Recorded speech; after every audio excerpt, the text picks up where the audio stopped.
Porifera के बारे में आप क्या जानते हैं? तो हम बताने जा रहे हैं संघ पोरिफेरा के मुख्य लक्षण। संघ के सभी जंतु खारे जल में पाए जाते हैं। इनके प्रमुख लक्षण हैं, ये बहुकोशिकीय जंतु हैं, परंतु कोशिकाएं नियमित ऊतकों का निर्माण नहीं करती। शरीर पर असंख्य छिद्र पाए जाते हैं, ओष्ठ्य पाए जाते हैं। शरीर में एक गुहा पाई जाती है जिसे स्पंज गुहा कहते हैं। उदाहरण के लिए साइकन, मायोनिया स्पंज आदि। घंटिया स्पंज का प्रयोग ध्वनि अवशोषण के लिए होता है।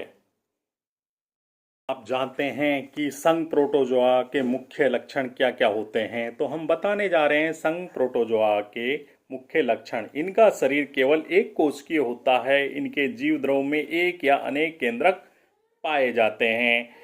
प्रचलन पदाबों, पश्मों या कसाबों के द्वारा होता है। स्वतंत्र जीवी या परजीवी दोनों प्रकार के होते हैं।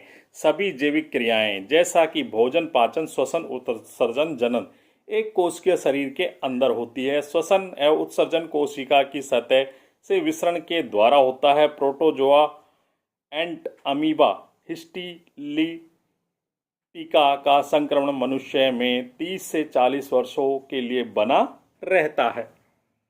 क्या आपको पता है तंत्रिका ऊतक यानी नर्वस टिश्यू को चेतना ऊतक के नाम से जानते हैं? जीवों का तंत्रिका तंत्र इन्हीं ऊतकों का बना होता है। यह दो प्रकार की विशिष्ट कोशिकाओं का बना होता है, तंत्रिका कोशिका या न्यूरॉन्स। B neuroglia. यह ऊतक शरीर में होने वाली सभी अनैच्छिक व ऐच्छिक क्रियाओं को नियंत्रित करता है। न्यूरोग्लिया कोशिकाएं मस्तिष्क की गुहा आश्रित करती है। आपको पता है कि मानव शरीर में मांसपेशियों की संख्या कितनी होती है? तो हम बताने जा रहे हैं। मानव शरीर में मांसपेशियों की संख्या 639 होती है। मानव शरीर की सबसे बड़ी मांसपेशी ग्लूटियस मैक्सिममस है, यानी कूल्हे की मांसपेशी है। मानव शरीर की सबसे छोटी मांसपेशी स्टेपिडियस है।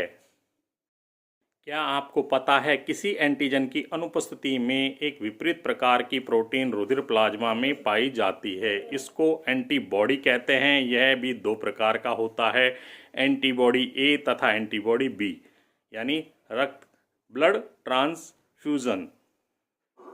एंटीजन जो कि आरबीसी में की ब्लड सेल पे पाए जाते हैं, ग्लाइकोप्रोटीन एंटीजन कहलाते हैं। ये कितने प्रकार के होते हैं? ये दो प्रकार के होते हैं, एंटीजन ए तथा एंटीजन बी।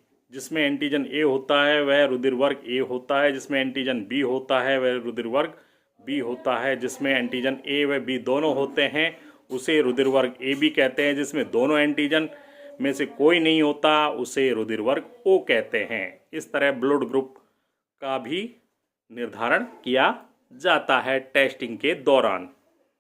मनुष्यों में रक्तों की भिन्नता का मुख्य कारण क्या है? तो हम बताने जा रहे हैं। मनुष्यों के रक्तों की भिन्नता का मुख्य कारण लाल रक्त कण यानी आरबीसी में पाई जाने वाली ग्लाइकोप्रोटीन है, जिसे एंटीजन के नाम से हम जानते हैं।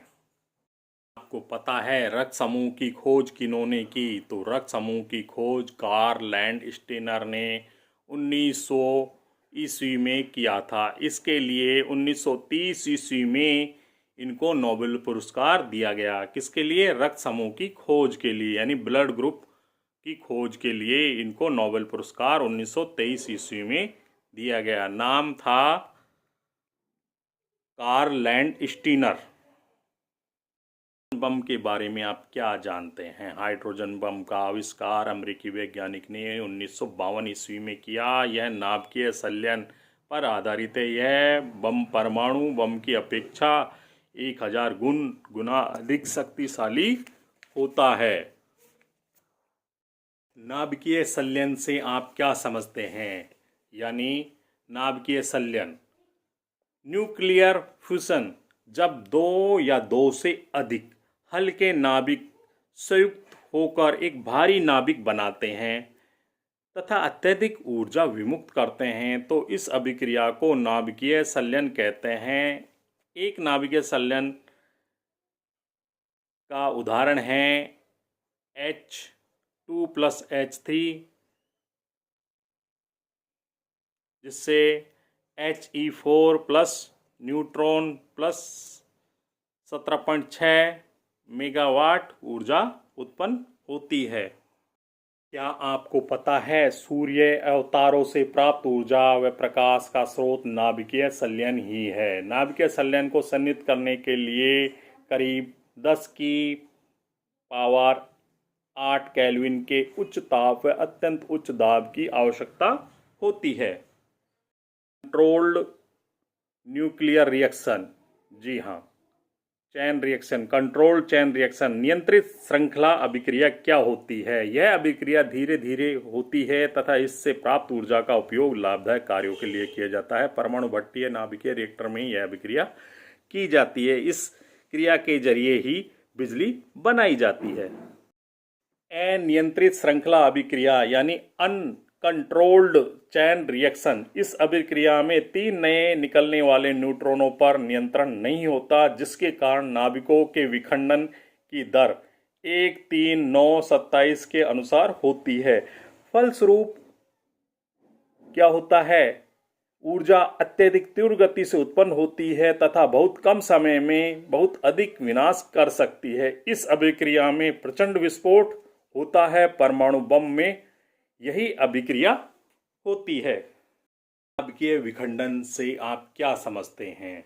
जैसा कि परमाणु के अंदर नाभिकीय विखंडन होता है, तो हम बताने जा रहे हैं कि नाभिकीय विखंडन वह नाभिकीय अभिक्रिया जिसमें एक भारी नाभिक 2 भागों में टूटता है, नाभिकीय विखंडन कहलाता है। विखंडन के दौरान उत्पन्न ऊर्जा को नाभिकीय ऊर्जा कहा जाता है। सबसे पहले नाभिकीय विखंडन अमेरिकी वैज्ञानिक स्ट्रासमैन व हॉर्न के द्वारा दिखाया गया। इन्होंने जब यूरेनियम 235 पर न्यूट्रॉनों की बमबारी की तो पाया कि यूरेनियम के नाभिक 2 खंडों में विभाजित हो गए हैं। क्या आपको पता है भारत देश का सबसे छोटा राष्ट्रीय राजमार्ग कौन सा है? तो हम बताने जा रहे हैं कि भारत देश में सबसे छोटा राष्ट्रीय राजमार्ग 47A है, जिसकी लंबाई मात्र 6 किलोमीटर है। यानी 6 किलोमीटर लंबाई वाला राष्ट्रीय राजमार्ग है 47A। जैसा कि हाल ही में सूचना जारी हुई है कि पैन कार्ड से लिंक करना होगा आधार कार्ड को, और साथ ही जीवन बीमा LIC की पॉलिसियों को भी लिंक करना चाहते हैं और पैन कार्ड नहीं है और आप पैन कार्ड बनवाना चाहते हैं, तो एक आधार कार्ड और 10वीं की मार्कशीट के साथ आप संपर्क करें। साथ ही 2 फोटो लाने होंगे। हमारे मोबाइल नंबर है 9828378988 अलवर शहर में, जिससे क्या आपको शीघ्र पैन कार्ड बनवाकर उपलब्ध करा दिया जाएगा 8 से 10 दिन के बीच।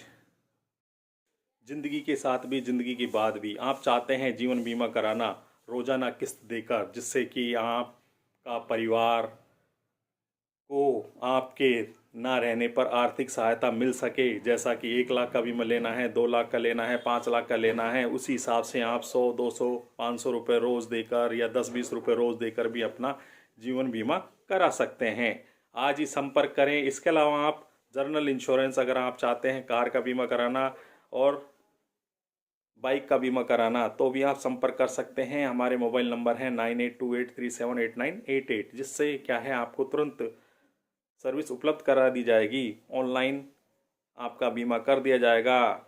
आप कहीं पर भी हो, आपको भेजने होंगे डॉक्यूमेंट्स और पैसे। जी हाँ, अलवर शहर में आप व्यक्तिगत आकर भी मिल सकते हैं हमसे। हमारे मोबाइल नंबर है 9828378988।